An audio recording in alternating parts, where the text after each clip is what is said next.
இன்றைக்கி மூவி டைமில் நம்ம பார்க்க போகிறது 2 தரமான ஹாரர் படம் தாங்க. நிறைய பேர் வந்து நம்மள்ட்ட கேட்குறீங்க, ப்ரோ இந்தோனேஷியன் ஹாரர் படம் சொல்லுங்கள் ப்ரோ அப்படின்னு கேட்குறீங்க.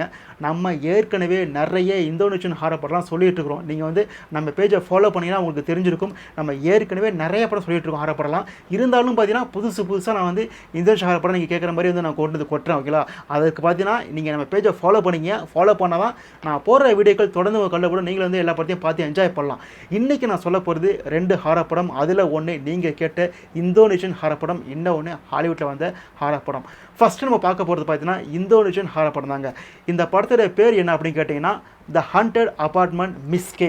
இந்த படத்தோடைய கதைக்களம் என்ன அப்படின்னு பார்த்தீங்கன்னா, எக்காரணத்தை கொண்டும் தெற்கால இருக்கிற ரூமுக்கு மட்டும் யாரும் போயிடாதீங்க அப்படின்னு சொன்ன உடனே அடுத்த சீன்லேயே எப்படி சந்திரம்பிகை ஜோதிகா ஆர்வக்கோடல அந்த பூட்டை உடைச்சி உள்ளே போய் ஒரு பெரிய ஏழரை இழுத்து விட்டாங்களோ அதே மாதிரி தான் இந்த படத்தோட கதைக்கிழமைங்க. ஒரு அப்பார்ட்மெண்ட் இருக்குது. அந்த அப்பார்ட்மெண்ட்டில் 6th ஃப்ளோர் பக்கம் யாரும் போயிடாதீங்கன்னு சொல்கிறாங்க. அங்கே வாண்டடாக போயிட்டு ஒரு பேயை பார்க்குறாங்க.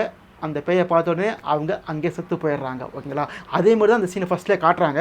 அடுத்த சீனை கட் பண்ணி பார்த்தீங்கன்னா ஹீரோயினை காட்டுறாங்க. ஹீரோயின் பார்த்தீங்கன்னா அவங்க அம்மாவை இறந்ததுக்கப்புறம் கொஞ்சம் சோகமாக அவங்களுடைய தங்கச்சியோட சோகமாக இருக்காங்க. அப்போ வந்து இந்த ஹண்டட் அப்பார்ட்மெண்ட் இருக்குல்ல, இந்த பேய் இருக்கிற அப்பார்ட்மெண்ட் இருக்குல்ல, அங்கே வந்து குடி வராங்க. அங்கே குடி வரும்போதே பார்த்தீங்கன்னா அந்த அப்பார்ட்மெண்ட் ஓனர் சொல்கிறாரு, எக்காரணத்தை கொண்டும் அந்த 6வது மாடிக்கு மட்டும் போகாதீங்க, அது ரொம்ப டேமேஜாக இருக்குது, ரொம்ப டேஞ்சரஸாக இருக்குது அப்படின்ற மாதிரி சொல்கிறாங்க. இருந்தாலும் அந்த பொண்ணுங்க இருக்காங்களே, அவங்க ஸ்டே பண்ணுற ரூமில் பார்த்தீங்கன்னா சீலிங்கில் வந்து தண்ணி சொட்டுது. அதை சரி பண்ணுறதுக்கு வந்து ஒரு ஸ்டெப்பு பார்த்தீங்கன்னா அந்த 6வது மாடி தான் இருக்குது அப்படின்ற மாதிரி சொல்கிறாங்க. அதற்காக பார்த்தீங்கன்னா அந்த 6வது மாடிக்கு அவங்க சொல்ல கேட்காம அந்த பூட்டை உடைச்சி உள்ளே போகிறாங்க. உள்ளே போனால் ஒரு இருட்டாக இருக்குது. அப்போ ஒரு குரலை கேட்குது. குரலை கேட்டோன்னா உள்ளே அடிச்சு இருக்கீங்களா அப்படின்ற மாதிரி ஹீரோயின் கேட்குறாங்க. கேட்கும்போது ஆமாம் மிஸ் கே உள்ளவா அப்படின்னு சொல்கிறாங்க. உள்ளே போய் அந்த கதை திறந்து பார்த்தா ஒரு பேய் அதோடைய பொண்ணுக்கு தலை பண்ணிகிட்டு இருக்குது அந்த குளிக்கிற இடத்துல உட்காந்துக்கிட்டு. அப்போ சொல்லுது அந்த பேய் 4 days சன்செட் அப்படின்னு சொல்லுது. அப்படின்னா அர்த்தம் 4 நாளுக்குள்ளே இந்த பேயை பார்த்தவங்க செத்து போயிடுவாங்க அப்படின்றதான் இந்த படத்தோட கதை. ஓகேங்களா? ஸோ அதனால் அடுத்த 4 நாளில் இந்த ஹீரோயினும் அந்த ஹீரோயின் தங்கச்சியும் என்ன ஆனாங்க அப்படின்றதாங்க இந்த படத்துடைய மொத்த கதையே. இது வந்து ஒரு ஹாரர் படம். இந்த படத்தில் வந்து என்னடா ப்ளஸ்ன்னு கேட்டிங்கன்னா, இந்த படத்தில் வந்து அங்கங்கே வர ஜம்ப்ஸ்கேர்ஸ் இருக்குல்ல, அது சில இடத்துல ஒர்க் அவுட் ஆகிருக்குன்னு சொல்லுவோம். அதுக்கு காரணம் பார்த்தீங்கன்னா பிஜிஎம் நல்லா இருந்துச்சு. அதுக்கப்புறம் சில இடத்துல உங்களே பயமுறுத்த மாதிரி காட்டிருக்காங்க. ஓகேங்களா?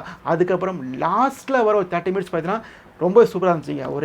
ஒரு இன்வெஸ்டிகேஷன் மாதிரி கதையை கொண்டு போயிட்டு அதில் வந்து ஒரு க்ரைம் உள்ள வச்சு அது வந்து ரொம்ப சூப்பராக கொண்டு போனாங்க. ஸோ லாஸ்ட் 30 minutes சூப்பராக இருந்துச்சு. பட் இருந்தாலும் ஓவராலாக பார்த்தீங்கன்னா எனக்கு பார்த்தீங்கன்னா இந்த படம் வந்து இன்னும் நிறைய பயமுறுத்துறதுக்கு நிறைய வந்து சீன்ஸ் இருக்குது. ஆனால் அவங்க யூஸ் பண்ணல.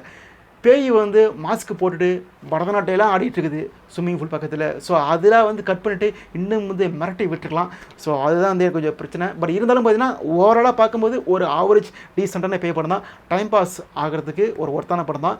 போட்டு பாருங்கள், ஃபேமிலியாக போட்டு போகலாம். படத்தில் வந்து எந்த ஒரு ஆபாசமும் கிடையாது. ஆனால் தலை துண்டாக போய் விடும்.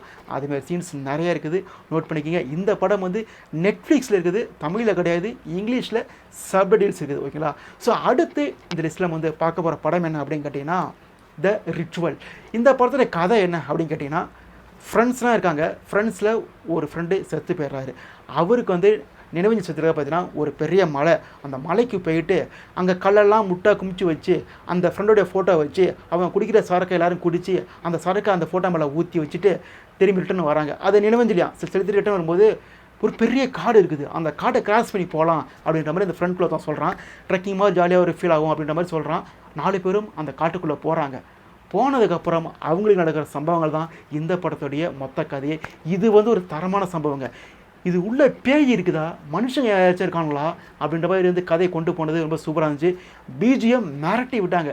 பேயை காட்டாமலே நம்மளை வந்து கதிகணங்க வச்சுருப்பாங்க நிறைய சீன்ஸில். ஸோ பிஜிஎம் வந்து தரமாக இருந்துச்சு. இருந்தாலும் பார்த்தீங்கன்னா படம் வந்து ஒரு 2 hours தான் படம் ஓடுது. பட் இருந்தாலும் சில இடத்துல வந்து தொய்வாலாம் போயிடுச்சு. ஓகேங்களா? பட் இருந்தாலும் இந்த படத்துலையும் பார்த்தீங்கன்னா லாஸ்ட் ஒரு 30 minutes ரொம்ப சூப்பராக இருந்துச்சு. கடைசியில் வந்து அட இதுதானா அப்படின்ற மாதிரி ஃபீல் ஆகிற இடம் பார்த்தீங்கன்னா கொஞ்சம் நல்லா தான் இருந்துச்சு. பட் இருந்தாலும் பார்த்தீங்கன்னா இதுவும் ஓவராலாக பார்க்கும்போது ஒரு டீசெண்டான ஒரு ஹாரர் படம் தான். இந்த படம் பார்த்தீங்கன்னா நெட்ஃப்ளிக்ஸில் இருக்குது. இதுக்கும் தமிழ் கிடையாது, இங்கிலீஷ்லாம் சப்டைட்டில் இருக்குது. ஸோ இந்த படத்தையும் போட்டு பாருங்கள். ஃபஸ்ட்டு நான் சொன்ன படம் பார்த்தீங்கன்னா இந்தோனேஷியன் ஹாரர் படம். அந்த படத்தோட பேர் வந்து the apartment haunted miss K. அதுக்கப்புறம் இந்த படத்தில் பேர் பார்த்தீங்கன்னா த ரிச்சுவல். ஸோ 2 படத்தையும் டைம் கிடச்சா போட்டு பாருங்கள். 2 படம் பார்த்தீங்கன்னா நல்ல ஒர்த்தான டைம் பாஸுக்கு ஏற்ற படம் தான். இது மாதிரி வேறு படங்கள் நான் உங்களுக்கு சஜஸ்ட் பண்ணால் நீங்கள் நம்ம சேனலுக்கு வந்து சப்ஸ்கிரைப் பண்ணிட்டு வெயிட் பண்ணுங்க அப்படின்னு சொல்லிட்டு மீண்டும் ஒரு வீடியோ சந்திக்கிறேன். அதுவரை டாட்டா. Bye bye.